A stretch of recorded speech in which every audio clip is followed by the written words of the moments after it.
wrapped up in your bed. Do you know what it's like to be me? I feel like I'm taken, but I'm technically free.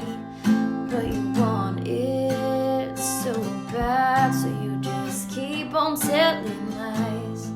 Do you not see my pain when you look into my eyes? Hey everybody, welcome to another episode of Morning Coffee with your host, Rick Alexander. That intro music was original music by Brittany Taylor. She's Barbell Brittany on Instagram. If you guys dig these intros, please head over there and tell her how much you dig them. And then also, if you're digging the show, the best compliment that you could give us is honestly a share with somebody else. Let somebody else know that you think this message may resonate with. Obviously, we just want to get the message out there, the morning coffee, the Lionheart Radio message, whatever that seems to be.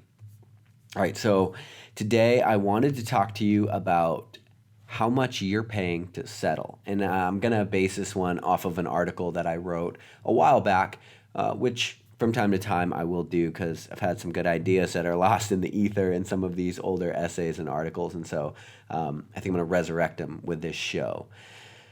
But I read in a book a while ago, the book was called Stop Doing Stuff You Hate. And I thought, well, that's shit, just one page, right? That's all I got to do. But what's interesting, like if you really think about it, the implementation is way more difficult than you might imagine. Because most of us don't even know what we hate. And we don't know what we love either. Not really. Not once you pull back the layers of expectations and obligations and responsibilities.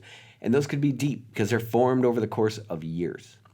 And so obviously we all have commitments, like real or otherwise, to ourselves, our loved ones, and to society at large. And so even if we've made up a bunch of these, we're sort of fabricating commitments, like they expect it of us, because we do that a lot. We put other people's expectations on our shoulders. The reality is it's still something that we have to contend with.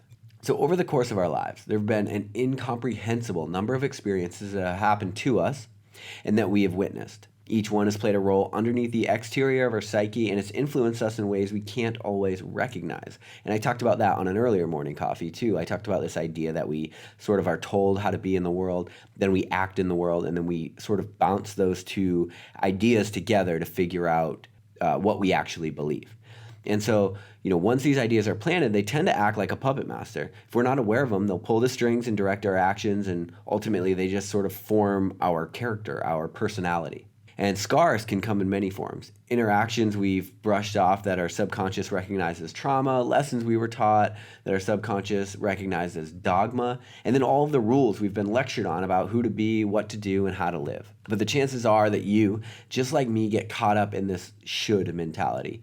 We have all sorts of expectations about what we should want or what we should do or what kinds of people we should be. And those preconceived notions, like even if they're well-intentioned, they leave us quite far from actually being the person that deep down we want to be.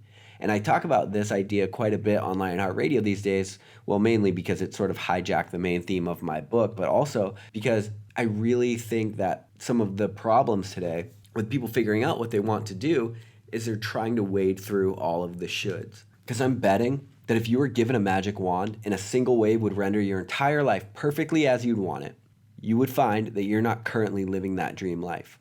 And you might think that's obvious, but you also might find that you don't even know what it is that you would ask for when you wave that wand. You might think you'd want $1 million or a mansion or a sports car or some other arbitrary metric of success that you've overheard other people talking about. But have you actually thought about what you want in your life long and deep enough to know for sure? Because if we dug into those things and we question them, you may find they don't hold up to scrutiny.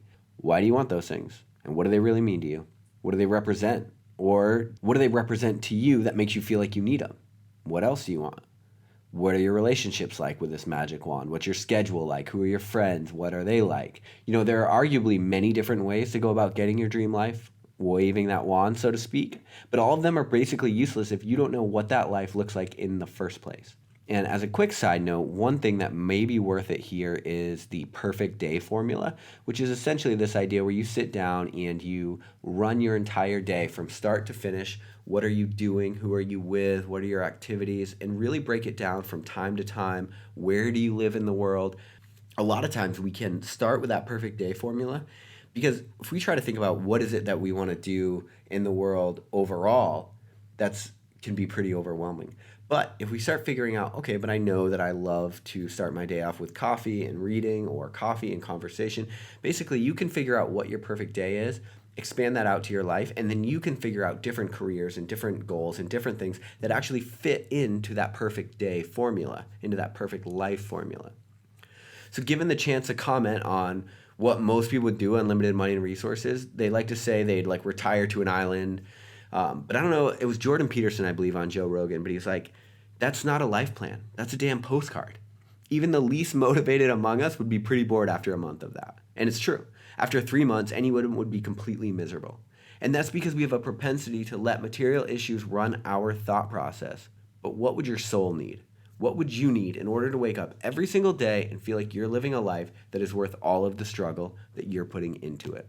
You know, as another side note, like I would say about a year ago, I hit this point where everything was shitty in my life and I didn't really know what direction to go. It just felt like one of those sort of moments where everything's kind of collapsing on you. Relationships are falling apart, like business plans weren't working out, like things were just seriously not going well. And I was like, I had this moment where I looked around and I'm like, I'm fucking working hard anyway, right? I'm literally working really hard for something, but I don't know what that thing even is anymore. And so then I had to go to this moment. It's like that sort of cliche that you hear people like, what would you do if money wasn't an option? But like, really, what would you do if money wasn't an option? Like, that's kind of the question I kept asking myself. Like, well, if I literally didn't have to worry about money for the next year, what would my next year look like? What are the things I would do, the activities I would engage in? Literally, if I had endless money, what would I do next year? Or if I was debating between jobs, it's like, do I take this job or that job? And it's like, okay, if money wasn't an issue, would you even be debating between these jobs? No. Okay, so what is that thing that you really want to do if money wasn't an issue? Go fucking do that thing. Figure it out. Yesterday's show was talking all about sacrifice. What would make your sacrifice worth it? Because if we get down to it, most people wouldn't even know what direction to wave the damn wand. Because most of us, myself included a lot of times, are somewhat lost as to who we really are and what we really want. And much of that stems back to the fact that we're fighting a battle with that same should mentality. Much of what we do want seems individualistic in nature, so we bury our true ambitions down deep inside. We're conditioned to believe we should want something more altruistic or more responsible than what we actually want. And so here we are, we're sort of gridlocked in the middle, doing what we should do and avoiding what we want to do. We never face the things that we really want, so we set up shop in this land of should and the land of settling and mediocrity, and it's where we've built our entire fucking culture. See, because you do want money, but believe that you should only want virtue. So deep down, that confliction manifests as resentment towards what you want, but what your subconscious won't ever allow you to have. So you might say something like, rich people are greedy anyway.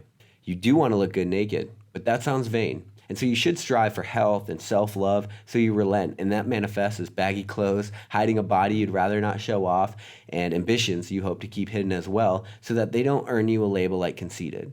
Because if you want to change something about yourself, you must not love yourself. People that want to change their bodies are unhappy anyway, you'll say. Okay, and look, some of these might not apply to you, but some of them definitely do, and they definitely apply to people in a more broader sense. So just bear with me, I have a few more examples. You do want freedom in your time to do activities, hobbies, and things that interest you, but you should work hard at a stable job. So that manifests as you working 40 plus hours a week for someone else's dream while you continue to live for the weekends. But they've got great benefits, you're going to say. So you do want to travel the world, but you should get a mortgage because it's such a great investment, in quotes. And that manifests as at least $250,000 in debt, handcuffs to the job you may or may not like, and a semi-permanent anchor ensuring that you never get to explore all of the areas in the world that are begging for your presence. See, you do want a relationship that gives you sex like a 90s R&B song, adventure you couldn't imagine sharing with anyone else, and a level of comfort that allows someone else to know you for your quirky, true self. But last time you went for it, you got your heart broke. And who in the hell would want to repeat that? Plus, according to society, you should be settled down by now. And so we stick with the safe bet, and all of our settling down inadvertently becomes settling for. See, you want to be known for having done something great. You want to be known for having made a contribution to the world that you can be proud of. Because on some level, we all crave significance, but you've been told to be wary of taking on too much. And maybe that's true. Maybe the weight of your ambitions would crush you if you ever really went after them. But then again, maybe they wouldn't. Maybe you're actually perfectly positioned to accomplish that one thing that you've always wanted to do, or running that one business you've always wanted to start. And isn't this inauthentic life kind of crushing you anyway? Sure, it's not an acute pain, but the constant vying for attention from people you don't give a shit about and desperately trying to live up to someone else's invisible standard, none of that can be that easy. It's likely that at least one of these shoulds are running your life right now like they are mine. We have a seriously hard time confronting the things that we really want because of some sort of misplaced altruism or allegiance to a standard that we never even asked for, which calls into a bigger question. We are settling, but do we know what the actual cost of all this settling is? Well, the cost is precisely what the outcome might be if you stopped settling. But it's actually more than you might imagine because there's more than just you to consider. There's the personal cost, which is essentially the life you are leaving on the table and won't get to live as a consequence. But then there's also impact to the world at large. Because what if you began to prioritize yourself and the things that you want? How much better might your life be? How much happier might you be? And if you were to be happier, fitter, or have more money, how much better then would you be positioned to help the world around you? If you were to attend to your needs first and foremost to ensure that you were the best possible version of you that you could be, then how much better would the world be for having someone as amazing as you in it? What business isn't the world getting because you're too afraid to start it? How much better would the stranger's day be if you smiled in the morning because of the opportunity before you instead of glumly walking by as you head for the fate that you feel locked into? And this is going to sound radical, but what if we all smiled in the morning because of that same opportunity? It's almost impossible to know the ripple effect that chasing our ambitions would actually have. But you know what we do know for sure? Is the outcome when we allow the fear of going against that grain to dictate our actions. You're already aware of the downside. If you go for it, like really go all in on the life that you want, and it ends up not working out, you know you can go back to living for the weekends. The rat race is always accepting applications. That's something I think about all the time. It's like, if the things I want, if being an author and a speaker and all these things don't work out, dude, the day job's there. It's not going anywhere. There's going to be plenty. But all the things that you should do are zapping you of your energy and robbing you of your natural gifts and talents. The unfortunate byproduct of that same settling is that the world is being robbed of the authentic you. And see, that you, that might be positioned to do something great. The chances of getting your dream career, relationship, or lifestyle might be slim, but they're not zero. And I've talked about that a lot on here, the chances that even if they're not good, they're not zero. Go back to listen to other morning coffees and we can get into that. But you need to quit being afraid of what you really want. Because you want to have your cake and eat it too. But we've all been conditioned to believe that isn't a realistic expectation. But the truth is, having a cake you're not allowed to taste would suck. Same thing goes for your life. So figure out exactly what it is you want and start baking. But don't think for a second that it won't take work. Metaphorically speaking, figuring out a way to eat cake and still look good naked is not fucking easy. But the way I see it, we don't have an alternative because a life of safety is nothing more than a slow death. And don't you want the best for yourself? The best experiences, the best foods, and the best the world has to offer? Aren't you worthy of that? And aren't you going to be working hard either way? We get what we accept in this life, but if you accept a life that you should want, you'll never get the one you actually want. So make lists of things you want to do, places you want to go, experiences you want to have, explore things and ideas you're interested in, go out on a limb, ask that person out on a date, go against the grain, start a business, dedicate yourself to things even if other people don't understand them. Say yes when you're scared and no when you're bored. Start practicing radical self-awareness. Do the world a favor and just be you.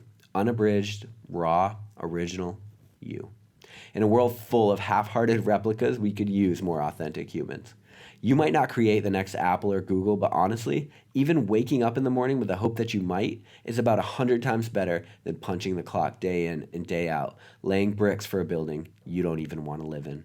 I hope this one resonated with you because I really do believe that so many of us are settling for a life and we don't actually stop to calculate the cost. It's not just about you, fam. There's a whole world out there.